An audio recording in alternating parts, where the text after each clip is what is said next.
¿Hay alguna aclaración que hacer? Ingeniero, Dígame. si lo podemos hacer, por favor, el 16 desde la interpretación de productos reactivos, después de la resta. Después de la resta. ¿Ya? El 16 nos dice, calcular el calor de reacción de formación del amoníaco a 1000 grados Kelvin. Y la reacción es nitrógeno más hidrógeno me da amoníaco, liberando 11.040 calorías. La reacción, fíjense que está igualada. Tengo acá un medio de nitrógeno 2, al otro lado tengo nitrógeno, aquí al otro lado tengo nitrógeno, un nitrógeno. Con 3 medios igualo el 3 del otro lado. Está igualado. Siempre en toda ecuación termoquímica tiene que estar igualado. Porque si no está igualado, entonces nos lleva a errores.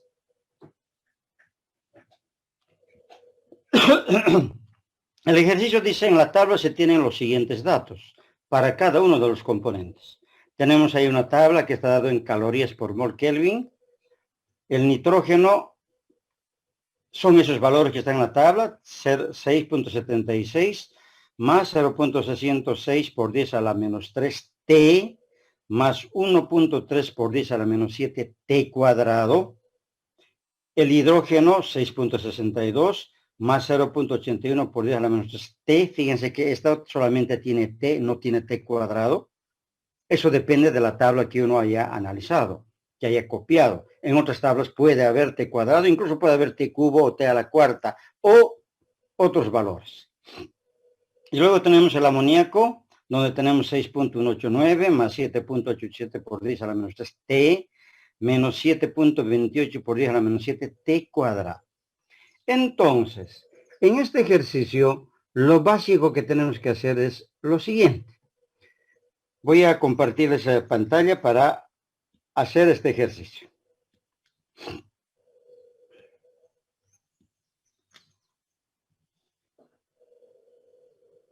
Lo básico es esto. Tengo nitrógeno gaseoso más 3 medios hidrógeno gaseoso que me da amoníaco gaseoso. Delta H para esta reacción es menos 11.040 calorías. ¿Qué me está pidiendo? Calcular el calor de formación a 1000 grados. Se me está pidiendo esto. Delta H sub 0 T. El que tengo aquí como dato, voy a ponerlo aquí T sub 0. Esto es T sub 0. T sub 0 porque la referencia sub 0 siempre se refiere a 25 grados Celsius o 298 Kelvin. Por lo tanto, como quiero calcular esto, delta HT es igual a delta H T sub 0 más integral de T sub 0 a T delta Cp sub 0 diferencial de T. Delta H sub T sub 0 es dato, es esto. La integral de T sub 0 a T por delta Cp diferencial de T. Mi problema en este momento es entonces el delta Cp. Entonces delta Cp por definición es sumatoria de Cp de productos menos sumatoria de Cps de reactantes. Por esa razón entonces mi delta Cp en esta reacción será Cp del amoníaco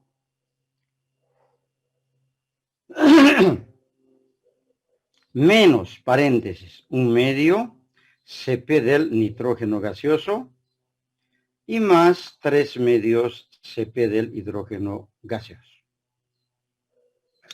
Esto es lo básico que yo tengo que emplear como delta Cp.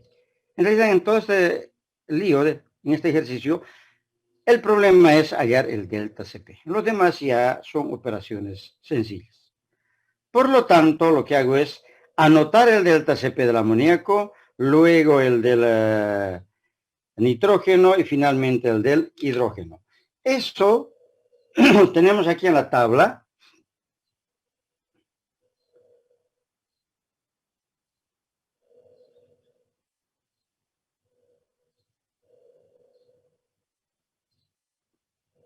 y lo único que vamos a hacer aquí es ordenarlo esto. Quiere decir, primero voy a poner, aquí tienen ustedes en su guía, en la página número 100, primero está escrito el amoníaco. Escribo esto en forma vertical. Voy a hacerlo solamente unos valores. Aquí tenemos nosotros 6.189. Lo demás continúa. Dice aquí menos un medio de SP del nitrógeno, entonces tienen que decir menos un medio multiplicado por todo lo que es para el nitrógeno. En este caso, 6.76, etcétera. Y luego dice menos 3 medios por valores de 6.62, etcétera. Todo lo que es en paréntesis. En otras palabras, ¿qué estoy haciendo? Estoy diciendo el CP del amoníaco menos un medio del nitrógeno y menos 3 medios del hidrógeno. De todo esto, haciendo la sumatoria, me sale que esto es menos 7.121. La siguiente columna es 6.369 por 10 a la menos 3, T, menos 7.93 por 10 a la menos 7, T al cuadrado. No sé si esa era su pregunta. Así tenemos que sacar esos valores. Sí, ingeniero, o sea que hay que hacerlo por fila, dependiendo de mi tabla, obviamente, si tengo hasta qué número de T, y el resultado final de eso siempre va a seguir el orden T cuadrado, sí, o sea, siguiendo esa consigna. Así es, así es, así es. Lo que estamos haciendo es una sumatoria, que lo puede hacer en forma horizontal o vertical, pero sabemos que es más práctico sumarlo en forma vertical, ¿verdad? Entonces, eso es lo que hay que hacer acá, nada más. Una vez que hayamos obtenido estos valores, entonces por comodidad a esto voy a llamar a esto voy a llamar B y a esto llamo C. Y puedo esto introducir aquí y decir, todo esto es igual a delta H T sub 0 más integral de T sub 0 a T. Ahora delta CP, esto es delta CP. Y mi delta CP va a ser A más BT más CT cuadrado diferencial de T. Fíjense que yo estoy escribiendo aquí en forma general A más B más C. Todo estoy poniendo positivo.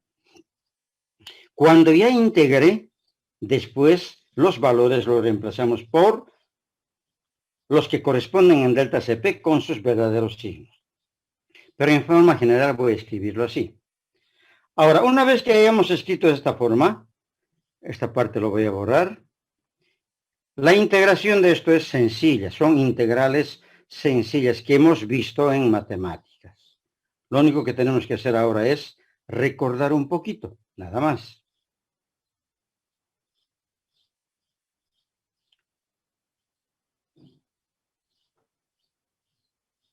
Integramos entonces esto. Solamente voy a trabajar, se me fue esto. Esto era integral de T sub 0 a T, listo. Voy a trabajar solamente con la integral. Después le voy a sumar esto. La integral aquí es igual. Esta integral integrado a de T. Voy a separarlo así. Integral de T sub 0 a T a diferencial de T. Más integral de T sub 0 a T BT diferencial de T. Más integral de T sub 0 a T CT sub 2 o T al cuadrado, perdón, diferencial de T. Esto es al cuadrado, no es sub 2. Listo. Las integrales estas son sencillas. Sencillas. La integral de a de t es at. La integral de bt es bt al cuadrado sobre 2. Eso por la fórmula de integración. Más la integral de ct al cuadrado es ct al cubo sobre 3. Entre los límites t sub 0 y t. Así queda la integral. El siguiente paso no es más que reemplazar los límites superior e inferior. Entonces mi integral quedaría así. A, límite superior, menos el límite inferior. Más b sobre 2, límite superior, menos el límite inferior. Fíjense. Más c sobre 3, límite superior, menos el límite inferior. Y listo, y no es más. El siguiente paso es reemplazar estos valores. ¿Qué tenemos que hacer? ¿Cuánto vale A? A vale menos 7.121. ¿Cuánto vale B? B está dado para 1000 grados Kelvin. Entonces ponemos 1000 menos T sub 0 es 298.15. El siguiente paso dice más B. Entonces más B tiene signo positivo. 6.369 por 10 a la menos 3. Y reemplazamos ahí los valores del paréntesis. El siguiente es C es negativo. Menos 7.93 por 10 a la menos 7.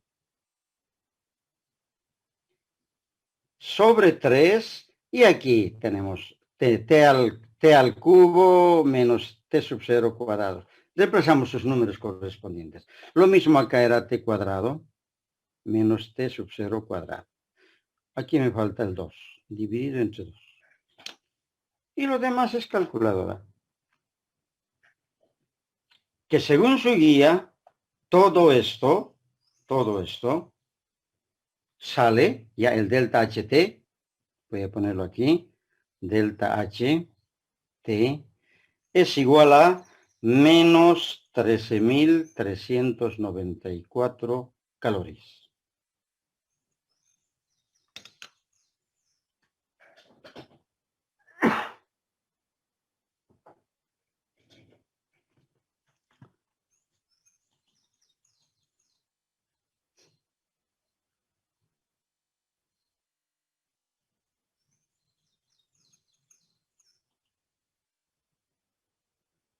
¿Quieres aprender a tocar el bajo?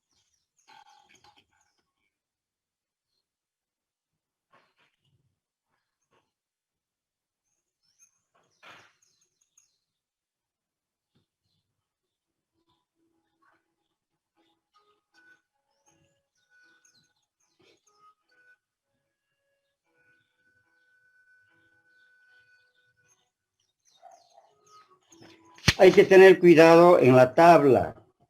En la tabla, el valor de CP tienen unidades o algunos no tienen unidades.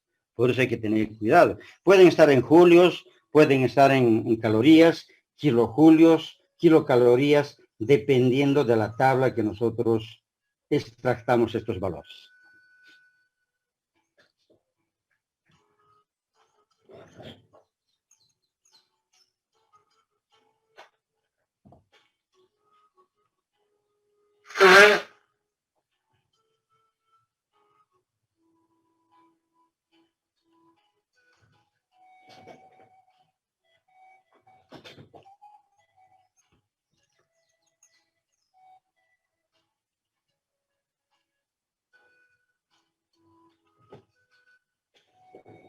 Ingeniero, a la hora de que demos examen, si yo utilicé una tabla diferente, ¿podría llegar a modificar el resultado? Sin ningún problema. Ningún problema. Normalmente en este tipo de ejercicios se da la tabla. En el examen, si aparece una pregunta como esta, va a estar la tabla ahí. tal cosa vale tanto, tal cosa vale tanto, va a estar la tabla.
¿Alguna consulta más en este ejercicio o en el otro?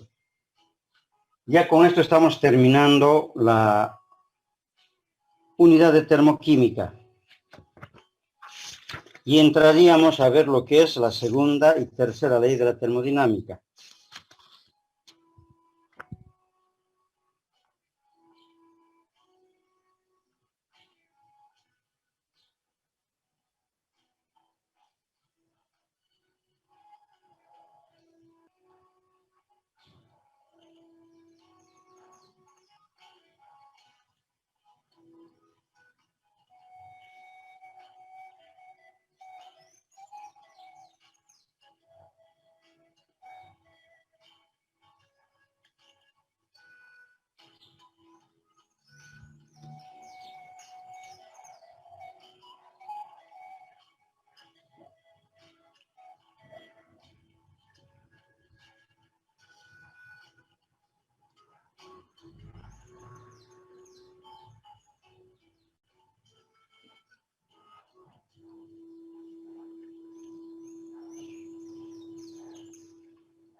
¿No hay más consultas?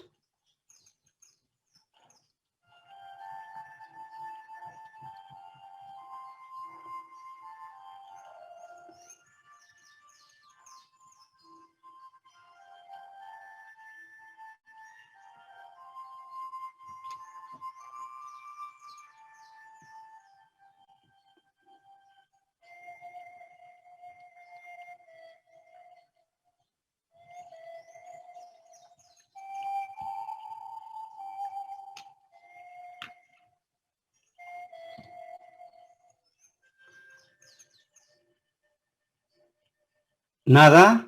¿Nada de consulta? Todo bien, Inge, sigamos.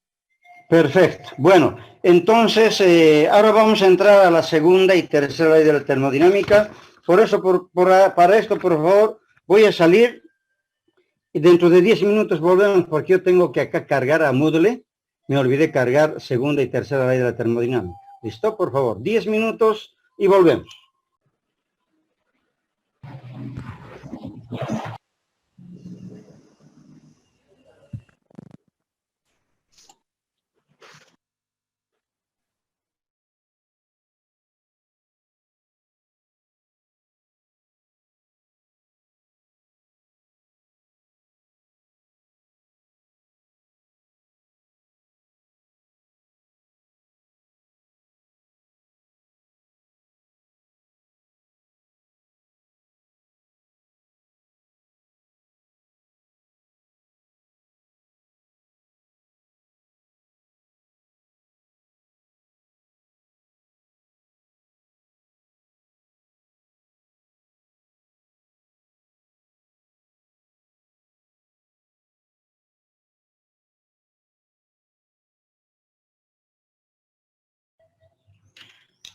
Bueno, vamos a continuar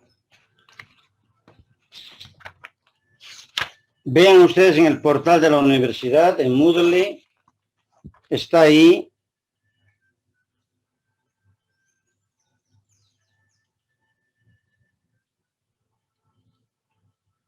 En la unidad número 6 tenemos segunda y tercera ley, que dice 2020, y segunda y tercera ley. La una es la guía y el otro son las láminas de PowerPoint.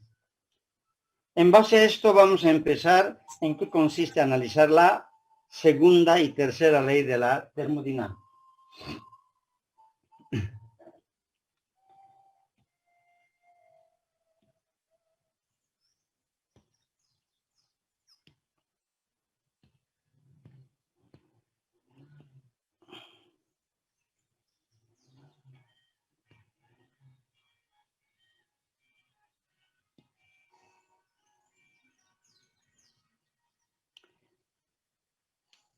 Esta lámina de PowerPoint les aparece en lo que es segunda y tercera ley 2020.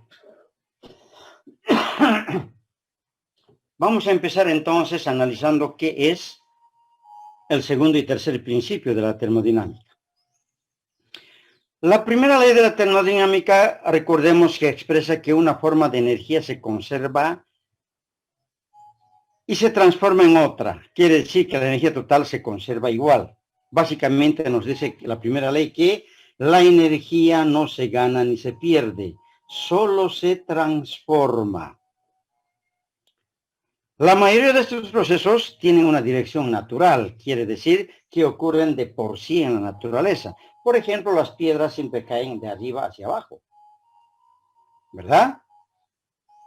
La segunda ley de la termodinámica nos proporciona las bases para calcular el valor máximo que puede alcanzar el trabajo en un proceso reversible.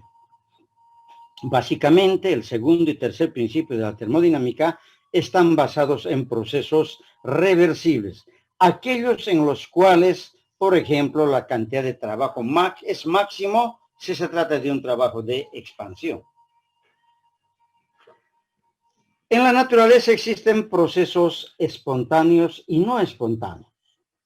Los espontáneos son aquellos que suceden de por sí en la naturaleza. Por ejemplo, el agua siempre cae de arriba hacia abajo. Lo contrario nunca sucede. Los gases siempre se expanden de zonas de alta presión a zonas de baja presión. ¿Qué quiere decir esto? Si yo tengo una garrafa en casa y abro la llave, ese gas ha de salir porque se está expandiendo y lo va a hacer en forma espontánea siempre que haya abierto la llave. Pero si yo vuelvo a abrir la llave, el gas que estaba afuera no vuelve a entrar dentro del recipiente, dentro de la garrafa. ¿Por qué razón? Porque el proceso es espontáneo. En una reacción química, la tendencia siempre es alcanzar el equilibrio. Entonces, existen en la naturaleza procesos que son espontáneos y procesos que son no espontáneos. Los espontáneos son aquellos que suceden de por sí en la naturaleza. Decimos que un cuerpo caliente siempre tiende a enfriarse. Quiere decir que el calor siempre va de una energía alta, quiere decir de alta temperatura, hacia baja temperatura. Siempre la transferencia de calores en ese sentido. ¿Y qué es un proceso no espontáneo? Un proceso no espontáneo es lo contrario. Quiere decir aquel que no ocurre de por sí en la naturaleza. Por ejemplo, el agua nunca cae de abajo hacia arriba. El término caer, entre comillas. Siempre cae de arriba hacia abajo. Pero ¿cómo hago yo para llevar agua, por ejemplo, a una casa que tiene 3 plantas? ¿Cómo llevo esa agua? Entonces tengo que conectarle una bomba. Quiere decir que tengo que darle energía para que el proceso sea realizable. Entonces, un proceso no espontáneo necesariamente necesita energía. Por esa razón, que para comprimir el gas, Quiere decir, si yo tengo gas en una cañería y ese gas quiero meterlo dentro de la garrafa, lo que tengo que hacer es hacer que esto pase por un compresor. El compresor lo que hace es agarrar ese gas, comprime y lo introduce dentro de la garrafa. Pero para eso tengo que darle energía, porque el compresor no puede funcionar de por sí. Entonces, a eso llamamos procesos espontáneos y procesos no espontáneos.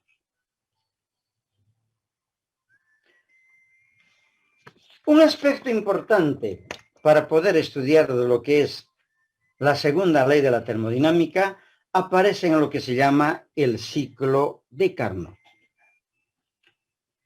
El ciclo de Carnot, que lo vamos a analizar acá en detalle, consta de un ciclo en el cual existen 4 procesos a su vez que son reversibles.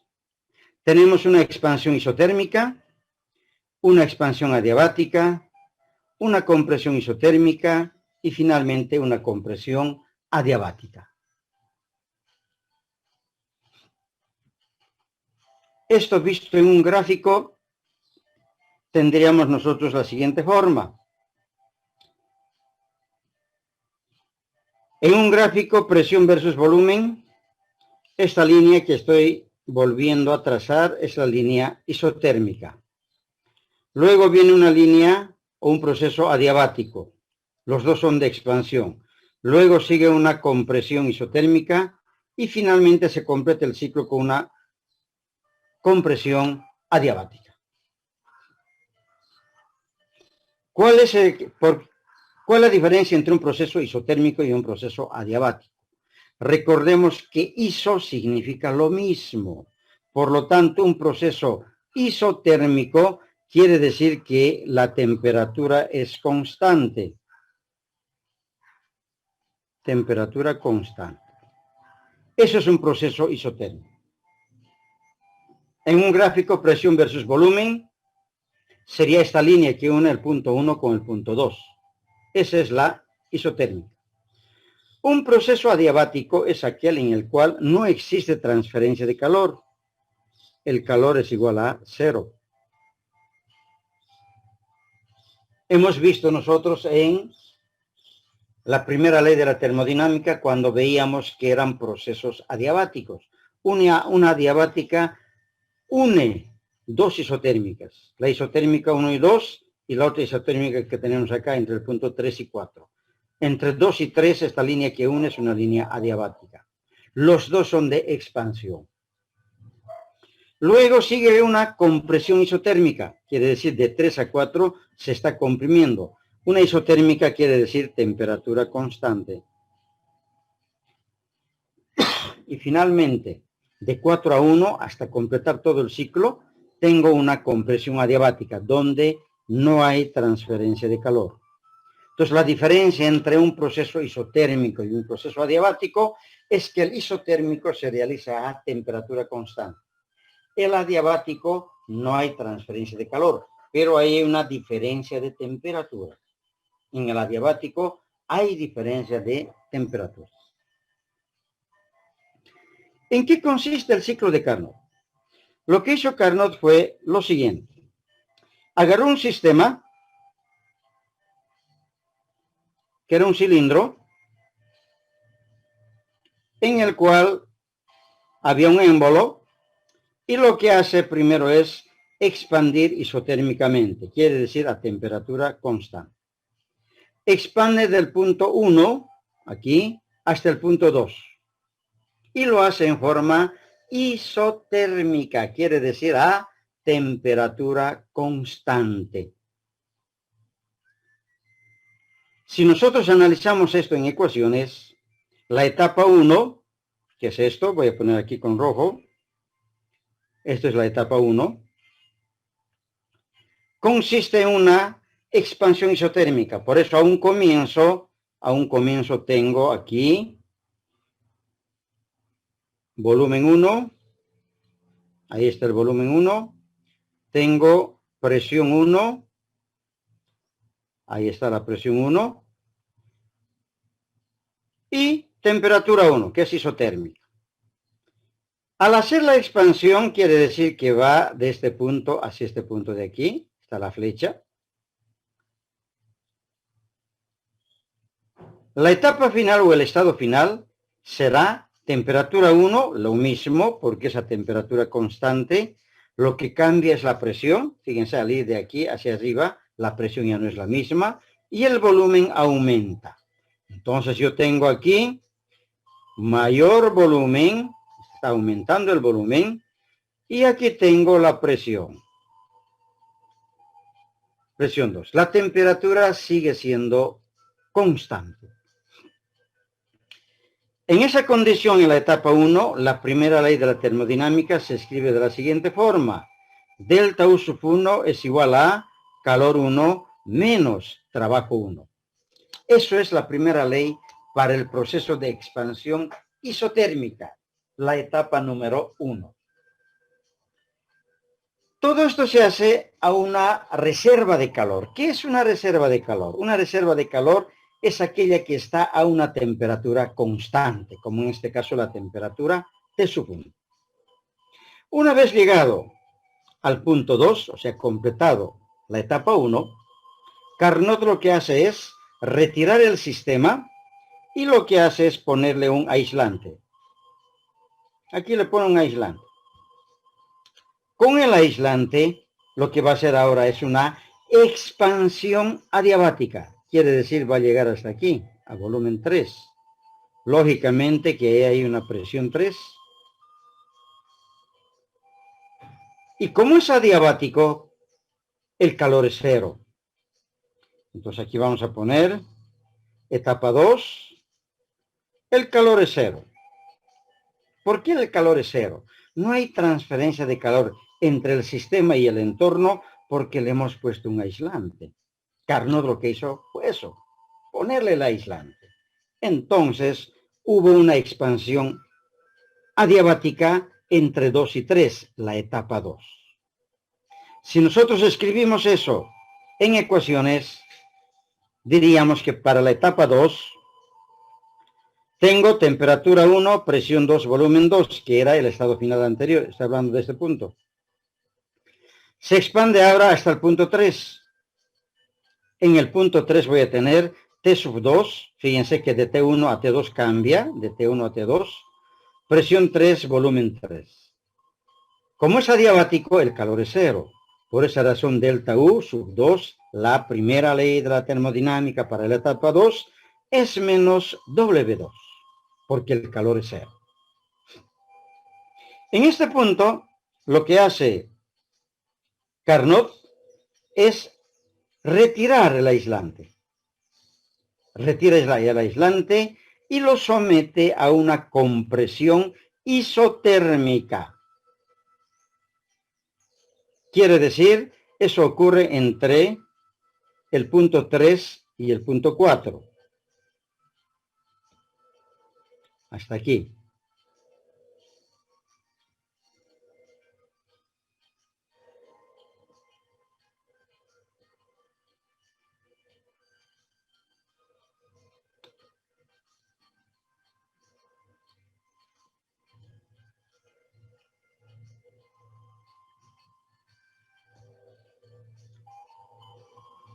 Hasta este valor. Entonces de B3 comprime hasta B4. Y lógicamente ahí tenemos una presión 4. Esta es una compresión isotérmica. A eso llamamos nosotros etapa 3, tercera etapa. Quiere decir que el punto 3 es la condición inicial y aquí el punto 4 es la condición final. La ecuación en estas condiciones de la etapa 3 será temperatura 2, presión 3, volumen 3, y el estado final para esa etapa es temperatura 2, fíjense la misma temperatura, isotérmica, presión 4, volumen 4. La primera ley para esta condición será delta U sub 3 es igual a calor 2 menos trabajo 3, porque aquí existe una reserva de calor a la temperatura T sub 2. Una vez llegado al punto donde tenemos presión 4 y volumen 4, que decía el final de la etapa 3, lo que hizo Carnot fue otra vez sacar el sistema y otra vez lo aisló. Una vez aislado, lo que hizo fue hacer una compresión adiabática. Compresión adiabática que para nosotros es la etapa 4, donde el calor es igual a 0. Quiere decir que de B4 vuelve otra vez a B1. Por esa razón aquí tengo temperatura 2, presión 4, volumen 4, vuelve a la condición inicial. Temperatura 1, presión 1, volumen 1. Lo mismo que tenía aquí. Exactamente lo mismo. Y delta U sub 4 va a ser igual a menos trabajo 4. ¿Por qué razón? Porque el calor es 0. Es un proceso adiabático. En eso consiste lo que se llama el ciclo de Carnot. Carnot hizo este proceso, que es un proceso reversible porque empieza de un punto y llega al mismo punto. Quiere decir, empieza de aquí, se da una vuelta, por aquí, por aquí, por aquí, y otra vez vuelve ahí. Ha completado el ciclo en un proceso reversible. Y además, cada una de estas etapas, la etapa 1, la etapa 2, la etapa 3 y la etapa 4, también son procesos reversibles. Quiere decir, aquellos donde se puede obtener la máxima cantidad de trabajo o la mínima cantidad, dependiendo si es una expansión o es una compresión. Ahora, todo este análisis nos lleva a que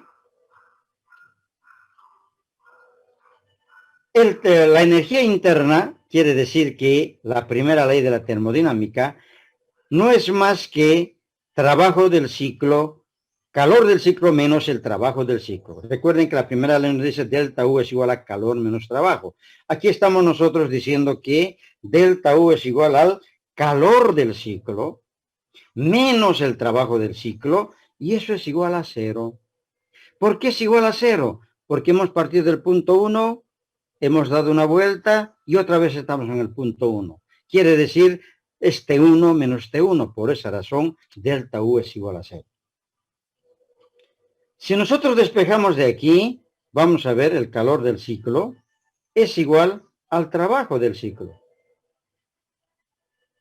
Quiere decir que yo tengo que sumar estas 4 etapas y decir que Q sub 1 más Q sub 2 va a ser mejor dicho, el trabajo del ciclo va a ser igual a la suma de los 4 trabajos. Trabajo 1, 2, 3 y 4. El calor del ciclo va a ser la suma de las 2 reservas de calor. Quiere decir Q sub 1 más Q sub 2. Y si esto reemplazamos en la primera ecuación, vamos a obtener esta de acá, que nos dice calor 1 menos trabajo 1 más menos trabajo 2 por el signo aquí, menos trabajo más calor 2 menos trabajo 3 y finalmente más menos trabajo 4. Quiere decir que estoy sumando lo que ocurre en estas 4 etapas.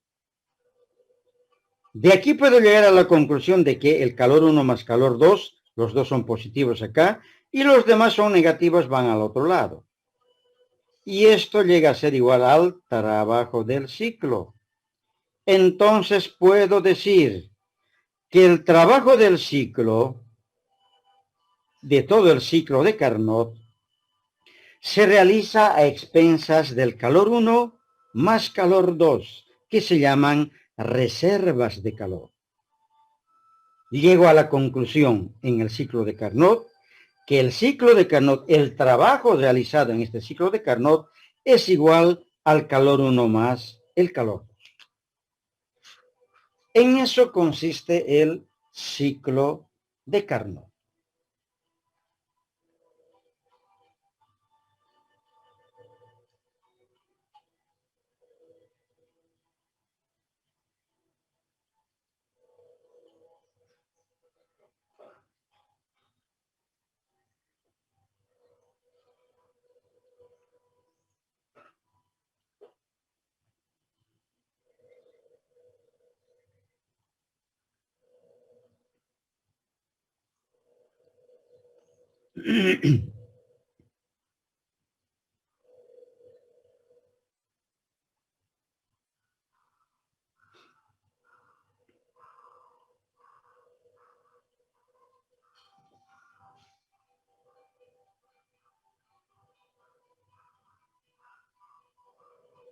¿Alguna pregunta hasta acá sobre el ciclo de Carnot?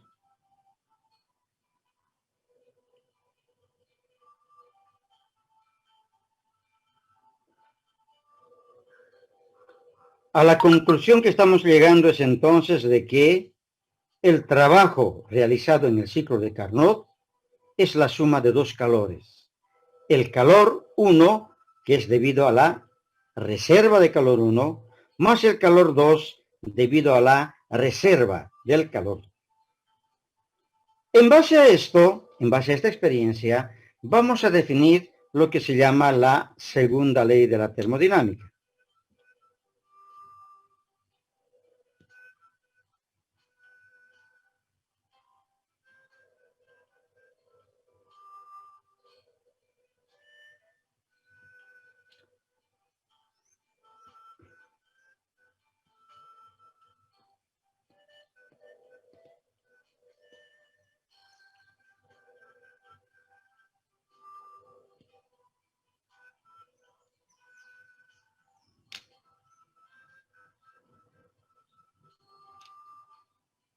Segunda ley de la termodinámica. Para analizar lo que es la segunda ley de la termodinámica, vamos a basarnos en lo que se llama la ley, o mejor dicho, el ciclo de Carnot. Recordemos que en el ciclo de Carnot habíamos llegado a la conclusión de que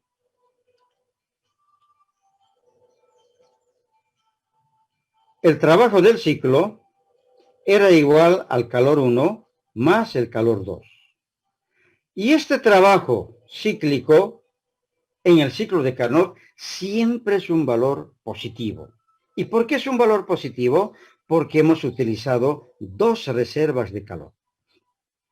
Ahora, si yo utilizo más reservas de calor, puedo tener una ecuación similar a esta, que me dice que el trabajo del ciclo es igual a Q sub 1 más Q sub 2 más Q sub 3 más Q sub 4 más puntos suspensivos. ¿Qué quiere decir? Que mi ciclo puede ser más largo aún.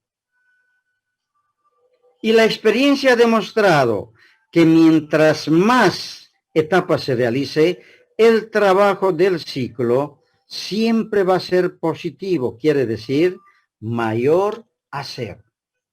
Siempre. Con dos reservas de calor ya tenemos un valor positivo. Con más reservas de calor vamos a tener y garantizar que el trabajo del ciclo ha de ser necesariamente mayor que cero. Quiere decir positivo. Y la experiencia ha demostrado que no es posible construir tal máquina, quiere decir una máquina donde el trabajo del ciclo sea mayor que cero, utilizando solo una reserva de calor.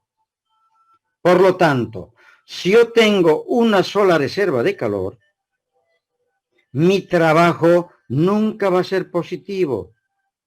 Será cero o en su caso será negativo. Es por esa razón que con una sola reserva de calor yo no puedo obtener un trabajo positivo. Para tener un trabajo positivo, mínimo debo utilizar dos reservas de calor, como hicimos en el ciclo de Carnot. Si tengo más reservas de calor, entonces voy a tener un trabajo positivo. Esto es lo que está encerrado en lo que se llama la segunda ley de la termodinámica, que se tiene que considerar como un enunciado. No es como la primera ley de la termodinámica que nos dice, por ejemplo, la energía no se gana ni se pierde, solo se transforma. Una cosa, digamos así, fácil de entender. La segunda ley de la termodinámica tiene sus complejidades para poder entenderlo. Por eso uno de esos enunciados dice, Es posible para un sistema que opera en un ciclo conectado a una sola reserva de calor producir una cantidad positiva de trabajo sobre el entorno. El análisis que nosotros hemos hecho es del entorno hacia el sistema. Por esa razón nos sale negativo. Aquí me está diciendo que para que salga positivo, nosotros no podemos hacerlo esto con una sola reserva de calor. Por eso dice el enunciado, es posible para un sistema que opera en un ciclo conectado a una sola reserva de calor, producir una cantidad positiva de trabajo sobre el entorno, no del entorno hacia el sistema. Este otro enunciado parece un poco más claro y dice así: es imposible utilizar un proceso cíclico para transferir el calor y convertirlo en trabajo sin que haya una transferencia de calor de un cuerpo caliente a otro más frío. En otras palabras, si yo quiero que se cumpla la primera ley de la termodinámica que me dice que la energía no se gana ni se pierde, solo se transforma, esto traducido a la segunda ley de la termodinámica dice que es imposible utilizar un proceso cíclico para transferir calor y convertirlo en trabajo sin que haya al mismo tiempo una transferencia de calor de un cuerpo caliente a otro cuerpo más frío. Entonces, necesariamente el cuerpo caliente se tiene que transferir. ¿Para qué? Para que el calor se transforme en trabajo. Así tenemos que entender la segunda ley de la termodinámica, que, como sabemos, esta segunda ley es para procesos espontáneos y procesos reversibles, que son aquellos que ocurren de por sí en la naturaleza. Y existe aún otra definición más de Clausius, que está en su guía, que dice: es imposible utilizar un proceso cíclico para transferir calor de un cuerpo frío a otro más caliente sin que se produzca simultáneamente la conversión de cierta cantidad de trabajo en calor. Quiere decir que esta definición es similar a la anterior, solamente que acá está descrito al revés. Eso es entonces lo que nosotros tenemos que entender, lo que es la segunda ley de la termodinámica. Que para convertir calor en trabajo, necesariamente debe contemplar una transferencia que va de un cuerpo caliente hacia un cuerpo frío. Y la transferencia siempre es así, de un cuerpo caliente a otro cuerpo más frío. Pero ¿qué pasa si nosotros analizamos, por ejemplo, lo que ocurre con una heladera? Vamos a analizar este ejemplo. Sabemos que en una heladera lo que se está haciendo más bien es enfriar la cosa. En una heladera ocurre lo siguiente. Tenemos acá un caldero. Este caldero se conecta aquí a un circuito. Este es el congelador. Y otra vez vuelve aquí. Este es un caldero donde existe un líquido llamado refrigerante. Puede ser el freón 12, amoníaco, y se utilizan otras sustancias más. En este caldero, este líquido que está aquí, lo que hacemos es hacer que hierva. Quiere decir, le damos energía. Le ponemos un mechero. Antes habían las heladeras en el campo, las heladeras a mechero. Se encendía ahí un mecherito con querosén. Ya después se convirtió eso en gas. Y así funcionaban las heladeras. Hoy en día esto es eléctrico. Tenemos en casa una heladera, todos conocemos. Y aquí está el calentador. Aquí adentro el calentador eléctrico, que lo que hace es calentar y hacer hervir este líquido. Este líquido hierve y sus gases son fríos. Estos gases fríos llegan aquí a esta parte, que es la parte del congelador, la parte donde se congela el hielo. Y si nosotros ponemos aquí un cuerpo caliente, digamos ponemos nuestra cubeta con agua, que está caliente en comparación a la temperatura que está aquí. Entonces lo que hace es enfriarlo y convertirlo en hielo. ¿Qué es lo que ha pasado? Aquí el líquido que ha hervido con la energía, ha hervido y se han convertido en gases. Estos gases son fríos. Entonces intercambia calor el cuerpo caliente con este circuito frío. Por eso la transferencia siempre es de mayor temperatura a menor temperatura siempre. Entonces, estos gases que estaban acá, fríos, al intercambiar calor con ese producto que está ahí, que estaba caliente, ese caliente que estaba ahí se ha ido enfriando. Entonces, al enfriarse, estos gases se han convertido en líquido. Y ese líquido cae aquí, al caldero. Y cuando el líquido llega a una altura determinada, ¡tran!, enciende otra vez la heladera. Empieza a sonar, quiere decir que otra vez está hirviendo. Está hirviendo para que estos gases sean fríos, enfríen lo que está ahí arriba y otra vez se conviertan en líquido. Eso es lo que quiere decir entonces, que para convertir el calor en trabajo aquí, necesariamente tiene que haber una transferencia de calor de un cuerpo caliente a un cuerpo frío, de mayor temperatura a menor temperatura.